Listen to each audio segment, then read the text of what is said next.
નર્મદાના રાજપીપળામાં જીઈબીની બેદરકારીના કારણે ખેતરમાં કામ કરતા શ્રમિકને કરંટ લાગ્યો। શ્રમિકના શરીરનો અડધો અંગ થોડા સમય માટે કામ કરતો બંધ થઈ ગયો। સદનસીબે અડધો કલાક બાદ શ્રમિકને સારું થઈ જતા પરિવારે હાશકારો મેળવ્યો, પરંતુ જીઈબીની પ્રી મોન્સૂન કામગીરીની પોલ ખોલી કાઢી। ખેતરોમાં 11 કેવીના હેવી વાયરો લટકી રહ્યા છે, જેના કારણે અન્ય ખેડૂતોને પણ ખેતરમાં કામ કરવા જવા માટે ડર લાગી રહ્યો છે। ખેતરમાં કેળા કટિંગનું કામ પણ બંધ થઈ જતા ખેતીમાં નુકસાનીની ભીતિ ખેડૂતો સેવી રહ્યા છે।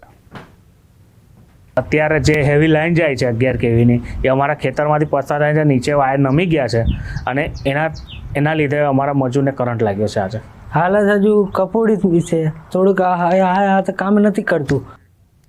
જામનગરની ધ્રોલ પાલિકા વિસ્તારમાં એમએલએના પુત્રએ પીએમ આવાસ યોજનાનો લાભ લીધો। જામનગરની કાલાવડ વિધાનસભાના ધારાસભ્ય મેઘજી ચાવડાના પુત્ર મોહિતે પ્રધાનમંત્રી આવાસ યોજનાનો લાભ લીધો। ભવ્ય જીવનશૈલી જીવતા એમએલએના પુત્રએ આવાસનો લાભ લેતા અનેક સવાલો ઊભા થયા। ધારાસભ્ય એવું કહે છે, મેં મીડિયાના માધ્યમથી જોયું કે મારો પુત્ર અલગ રહેશે, તો ધ્રોલની કોઈ પણ પ્રજાને તમારે પૂછી જવાનું। એની આગળ સ્કોર્પિયો બ્લેક કલરની ગાડી છે, એમએલએ ગુજરાત લઈને આટા મારે છે। 4 4 વ્હીલમાં એમએલએ ગુજરાત લખેલી ગાડી લઈને આટા મારે છે, તો ધારાસભ્ય શ્રીનો પુત્ર જોઈન્ટ ફેમિલીમાં રહેશે। જે લાભાર્થી હોય એ જ વ્યક્તિ આવે, એનું રેશન કાર્ડ હતું, જેમની અંદરમાં એમનું એમની વાઇફનું નામ હતું, ધારાસભ્ય શ્રીનું સાથે જોડે કોઈ નામ નહોતું।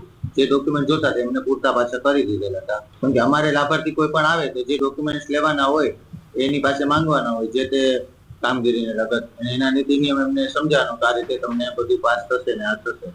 બીજી કોઈ જાણ અમારે એની ન કરવાની હોય અને એની કઈ જાણ નહોતી। અમદાવાદની ઝાયડસ હોસ્પિટલે આરોગ્ય ક્ષેત્રમાં એક નોંધપાત્ર સિદ્ધિ હાંસલ કરી છે। ગુજરાતની જાણીતી ઝાયડસ હોસ્પિટલે 3 વર્ષમાં 250થી વધુ લીવર ટ્રાન્સપ્લાન્ટ પૂર્ણ કર્યા છે। હાલની લાઇફસ્ટાઇલમાં લીવરના રોગો મોટા પ્રમાણમાં વધી રહ્યા છે। નાની ઉંમરની વ્યક્તિઓમાં પણ તેને લગતી બીમારીઓ વધી રહી છે। કારણો ઘણા બધા છે। તેની સામે Zydus hospital liver transplant programme હેઠળ લીવરને લગતા રોગો સામે મજબૂતાઈથી દર્દીઓની લીવર હેલ્થનું ધ્યાન રાખી રહી છે। ભારતમાં લીવર ટ્રાન્સપ્લાન્ટ પ્રોગ્રામના પાયોનિયર ડોક્ટર આનંદ ખખ્ખરની આગેવાની હેઠળની નિષ્ણાંત ટીમના doctor Yash Patel, doctor Mayur Patel, critical care ટીમના ડોક્ટર હિમાંશુ શર્મા તેમજ સિનિયર એનેસ્થેસિસ્ટ અને lead doctor Mita Agarwal, doctor Paragsinh Gohil સહિતની ટીમે અનેક દર્દીઓને લીવર ટ્રાન્સપ્લાન્ટ દ્વારા નવજીવન આપ્યું છે। જોકે દર્દીઓ પણ ઝાયડસની સારવાર અને સુવિધાથી ખુશ દેખાયા। Quality of manpower, quality of infrastructure, quality of equipment and the quality of multidisciplinary team at Zydus Hospital is at par with the best centers in the world. એક મહિનો 5/11/2023ના દિવસે મારું ઓપરેશન થયું હતું અને 11 ડિસેમ્બરે મારી બર્થડે હતી। મારી ફેક્ટરી જઈને બધાને મેં જમવા માટે 200 માણસોને બોલાયા અને સેલ્ફ ડ્રાઈવ ગાડીને એક મહિનો 11 દિવસે સેલ્ફ ડ્રાઈવ કાર કરીને હું ફેક્ટરી ગયો। એટલે તમે ડૉક્ટરો તો પૂરું કરે છે અને મેં તો મારા ફેમિલીના બધા જ મારા નક્કી કર્યું છે કે ઝાયડસમાં જ જવાનું। મેં એને કીધું છે મારા છોકરાઓને।